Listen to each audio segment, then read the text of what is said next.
So isipin mo, kung nagpapanik ka na sa pagbasa ng post ko, kung nagpapanik ka na pala sa mga naririnig mo sa page ko, so ibig sabihin pala, I think ikaw may kailangan na mag-mental kasi post pa lang, takot ka na.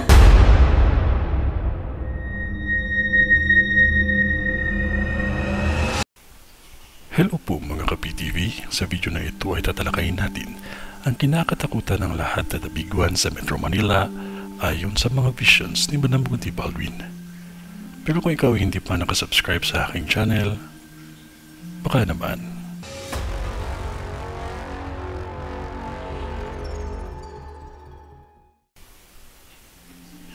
Noong taong 2019, nakikita ko sa vision ko at na-post ko ito sa page ko, ang nabiguan noong Nobyembre 2019. Maaga ito ipinakita sa akin ang matinding dadanasin nating lahat na kahit ako ay hindi nakaligtas dahil sa biglaan ito. Tao lamang ako, kung ano ang ipinakita sa akin ay hanggang doon lang din ang aking masasabi.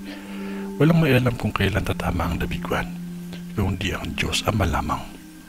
Kahit kanya na mga negatibo ang ipinakita sa vision ko, ito ay pinapasalamat ko sa kanya dahil nagbigay ang Diyos ng babala sa ating lahat.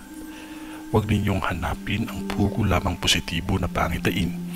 Dahil kung puro ganyan lang ang lagi niyong gusto, baka lahat ng tao sa mundo aasta na sa sarili nila na Diyos.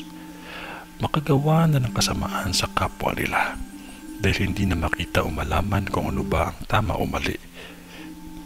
Itong buhay na meron tayo ay minigay para sa atin, pinatira tayo sa mundo niya.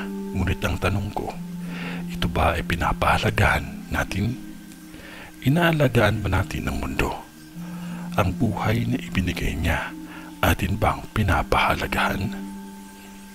Kung maalala niyo si Noah, ipinakita ng Diyos sa kanya ang baha na magaganap, ngunit walang naniwala. Kaya halos nalinis ang mundo sa panahon ni Noah. Wala pa akong sinabi na bukas o kaya sa susunod na linggo o sa susunod na taon mangyayari ang nabiguan. Basta ang ipinakita sa akin noong 2019 ay may mangyayari na nabiguan at kumitil ito ng maraming buhay at sumira ng madaming istruktura, gusali at bahay. Sabay-sabay tayong magdasal dahil itong nabiguan ay ipinakita sa akin na malapit na itong mangyari na sa kahit anong oras ay pwede itong yayanig.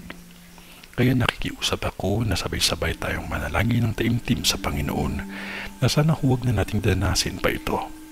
Dahil sobrang nakakapanlumo ang nakakita ko sa vision ko na pati sarili ko ay nasaktan sa pagyanig.